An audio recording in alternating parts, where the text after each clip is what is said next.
Om Swastiastu. Perkenalkan, kami dari kelompok B2. Di sini kami akan menjelaskan bagaimana cara pemeliharaan babi pejantan. Ada pepatah yang mengatakan tak kenal maka tak sayang, maka dari itu izinkan saya memperkenalkan anggota kelompok dari B2, di mana yang pertama ada Anissa Fadia Salsa Bedatau dengan NIM akhir 045, lalu ada Dahlia Baru Saragi Sumbaya dengan NIM akhir 051, lalu ada Tresna Putih Savana dengan NIM akhir 060, lalu ada Barnabas Esa Ezekiel Ewol dengan NIM akhir 061, lalu ada Pade Amarah Sajiwaning Sukma dengan NIM akhir 063, lalu ada Stefani Lastra dengan NIM akhir 064, lalu ada Angelin Jurdin dengan NIM akhir 066, lalu ada Dewi Gogohwandari dengan NIM akhir 067, lalu ada Niputu Dewi Rahmawati dengan NIM akhir 071, ada Desi dengan NIM akhir 072, lalu ada Raymond Lee dengan NIM akhir 074, dan saya sendiri Aurora Serta BL dengan NIM akhir 095. Submateri yang pertama yaitu lingkungan ideal untuk pemeliharaan babi. Untuk pemeliharaan babi jantan, kita perlu memperhatikan lokasi ataupun kandang pemeliharaan dari babinya sendiri. Poin yang pertama, ini ada ketentuan lokasi pemeliharaan. Yang pertama, memperhatikan ketinggian lokasi agar limbah tidak mencemari lingkungan. Yang kedua, diusahakan bukan lokasi yang padat penduduk dan memang diperuntukkan untuk kawasan pemeliharaan babi. Yang ketiga, memiliki sumber air yang baik. Dan yang terakhir, memiliki drainase ataupun tempat pembuangan limbah dari peternakan tersebut. Yang kedua, ada poin tentang syarat pembuatan kandang. Yang pertama, dinding bagian atas kandang harus dibuat terbuka. Tujuannya agar sirkulasi udara yang masuk tetap lancar. Yang kedua, lantai kandang memiliki dasar yang kuat dan sedikit miring agar memudahkan kita saat melakukan pembersihan kandang. Diusahakan juga terbuat dari bahan semen. Yang ketiga, terdapat saluran air di samping kandang. Saluran ini berfungsi untuk pembuangan kotoran dari kandang. Lebarnya itu kurang lebih 25 cm dan dibuat agak miring. Dan yang keempat, atapnya terbuat dari bahan yang tidak menyerap panas. Contohnya seperti daun alang-alang.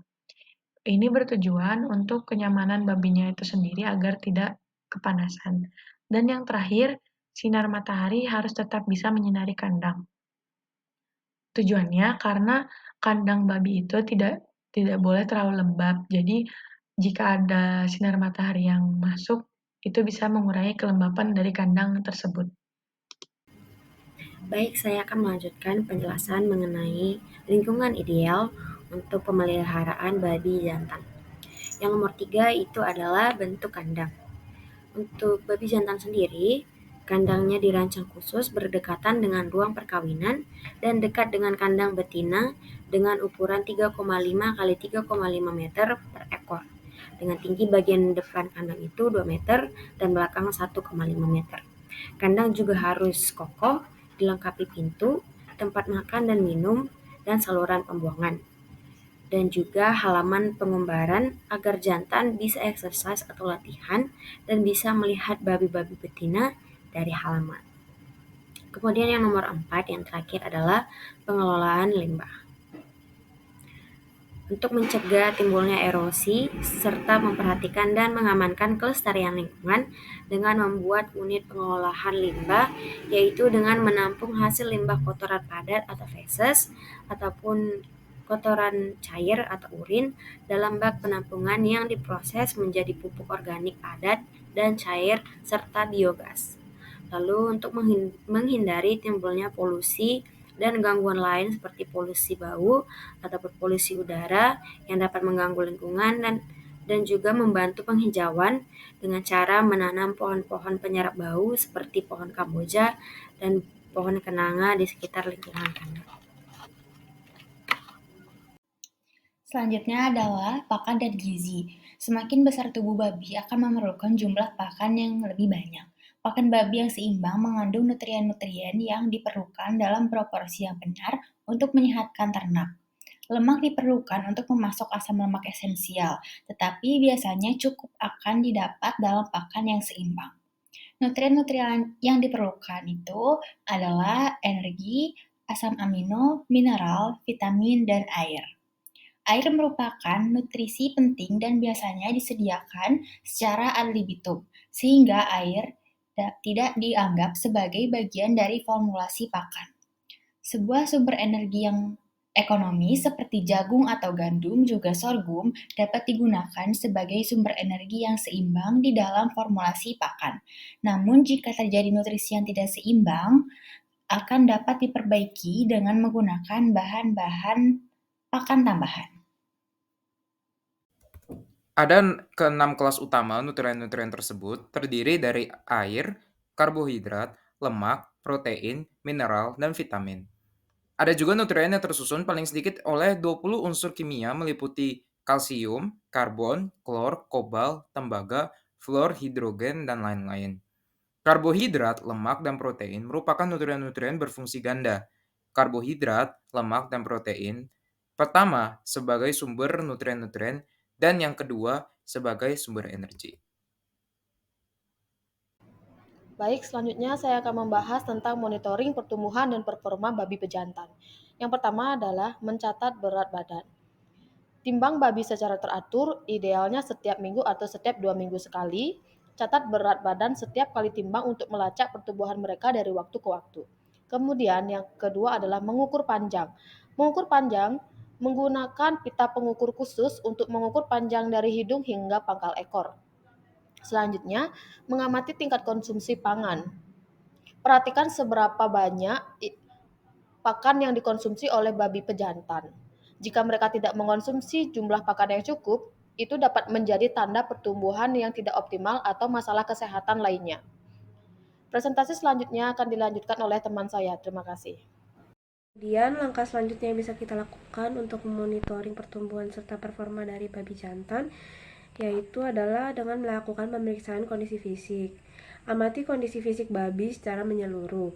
Perhatikan apakah mereka memiliki pertumbuhan yang proporsional, apakah tulang dan otot mereka berkembang dengan baik, dan apakah ada tanda-tanda kesehatan yang buruk seperti kelemahan atau penurunan nafsu makan.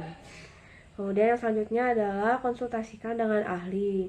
Jika Anda memiliki keraguan tentang pertumbuhan babi pejantan atau melihat masalah yang mencurigakan, sangat penting untuk berkonsultasi dengan ahli pertanian atau dokter hewan yang berpengalaman dalam pemeliharaan babi.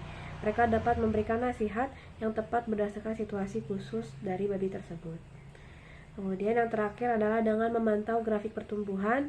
Buatlah grafik pertumbuhan untuk setiap babi pejantan yang akan dimonitor. Babi pejantan yang akan dengan grafik ini, kita dapat melacak pertumbuhan mereka dari waktu ke waktu dan melihat pola pertumbuhan yang mungkin tidak normal daripada babi tersebut.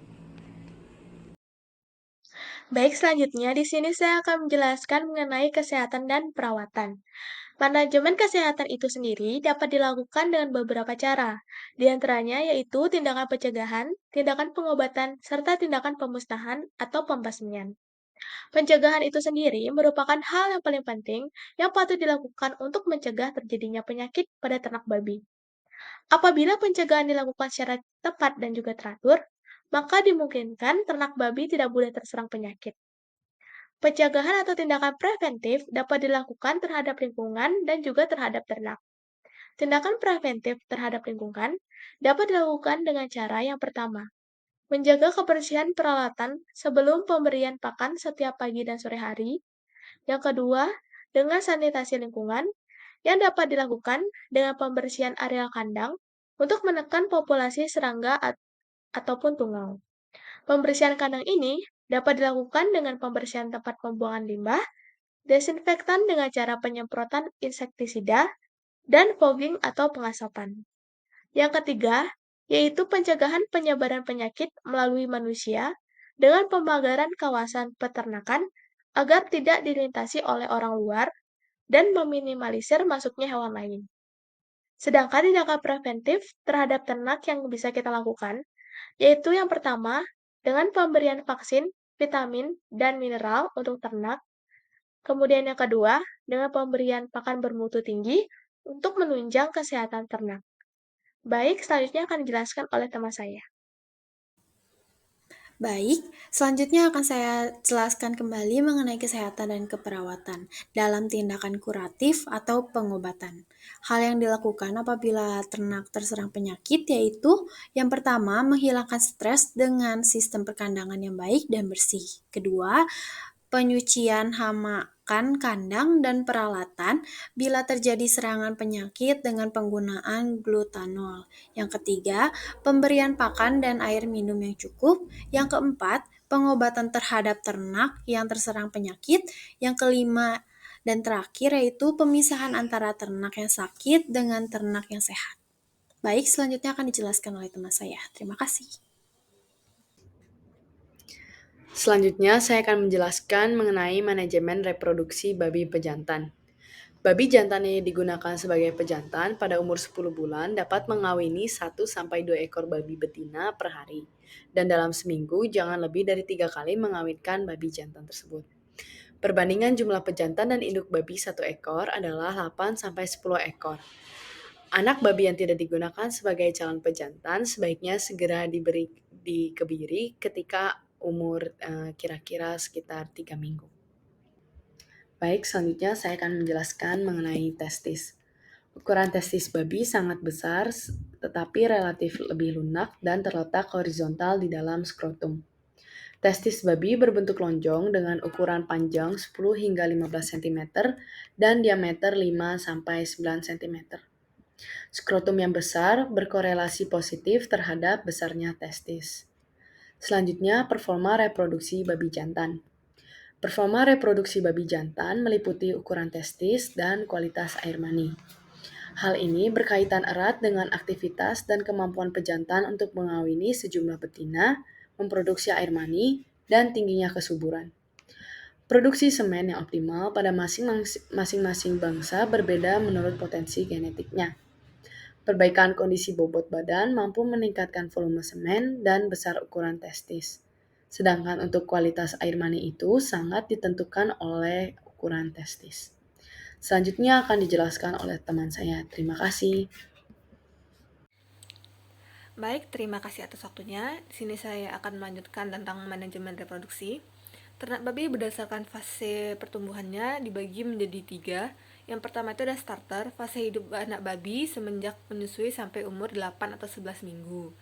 Yang kedua itu ada fase grower, yaitu fase hidup anak babi sesudah fase starter, yaitu sampai dengan umur 10 atau sampai 24 minggu.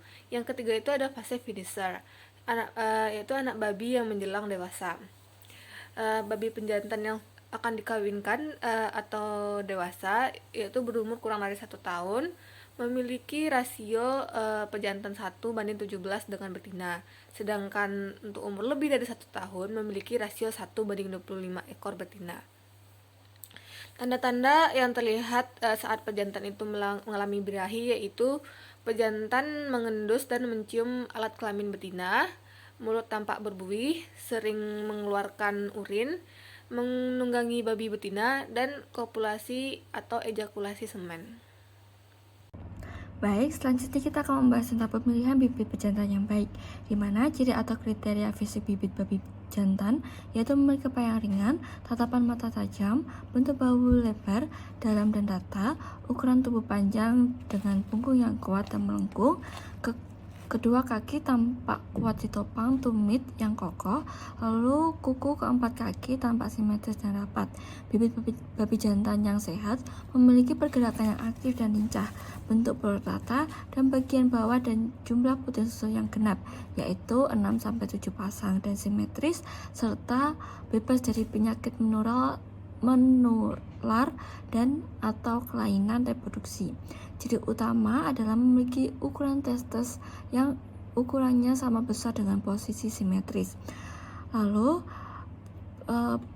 prestasi tetua bibit babi yang untuk pejantan yang baik adalah berasal dari tetua induk dan jantan dengan jumlah anak saat menyapit tidak kurang dari 8 ekor, memiliki berat lahir 1,5 kg, dengan umur 3 bulan sekurang-kurangnya, dengan bobot 30 kg, dan pada saat umur 6 bulan memiliki bobot tidak kurang dari 70 kg. Untuk pemilihan bibit penjantan yang baik melibatkan beberapa faktor yang harus dipertimbangkan. Beberapa faktor tersebut ada sebagai berikut. Kesehatan dan kebersihan. Pilih bibit penjantan babi yang dalam kondisi sehat dan bebas dari penyakit menular. Pastikan bahwa bibit tersebut telah menjalani pemeriksaan kesehatan yang menyeluruh, termasuk pemeriksaan terhadap penyakit seperti penyakit PRRS atau Porcine Reproductive and Respiratory Syndrome, brucellosis, atau penyakit lain yang umumnya mempengaruhi babi. Dalam faktor genetika, pilih bibit penjantan babi dengan garis keturunan yang baik. Perhatikan riwayat keluarga dan keturunan bibit tersebut untuk melihat apakah ada rekam jejak genetik yang kuat seperti pertumbuhan yang baik, efisiensi pakan yang tinggi, ketahanan terhadap penyakit, dan karakteristik lainnya yang diinginkan. Untuk yang ketiga ada performa reproduksi. Perhatikan performa reproduksi bibit penjantan. Periksa rekam jejak reproduksi bibit tersebut seperti jumlah dan kualitas dari keturunannya, tingkat keberhasilan dalam beristirahat, dan kemampuan untuk meningkatkan produksi anak babi yang sehat. Untuk yang keempat ada morfologi dan struktur tubuh. Perhatikan morfologi dan struktur tubuh bibit penjantan. Pilih bibit dengan bentuk tubuh yang baik, ukuran yang proporsional, dan kekuatan fisik yang memadai. Pastikan bahwa bibit memiliki kemampuan reproduksi yang baik dan dapat mentransfer sifat-sifat yang diinginkan ke keturunannya. Untuk yang kelima ada sifat-sifat yang diinginkan. Tentukan sifat-sifat yang ingin Anda tingkatkan dalam populasi babi Anda. Misalnya jika Anda ingin meningkatkan pertumbuhan, pilihlah bibit pejantan dengan pertumbuhan yang baik dan efisiensi pakan yang tinggi. Jika Anda ingin meningkatkan kualitas daging, pilihlah bibit dengan sifat-sifat yang menghasilkan daging yang berkualitas. Yang terakhir ada lingkungan dan adaptasi. Pertimbangan adaptasi bibit penjantan terhadap lingkungan di mana babi akan dipelihara. Pilih bibit yang cocok dengan lingkungan dan iklim di daerah Anda. Pastikan bahwa bibit penjantan memiliki ketahanan terhadap faktor-faktor lingkungan yang mungkin mempengaruhi produksi dan reproduksi babi. Baik, sekian materi yang dapat kami sampaikan. Mohon maaf jika ada kesalahan kata. Sekian dan terima kasih.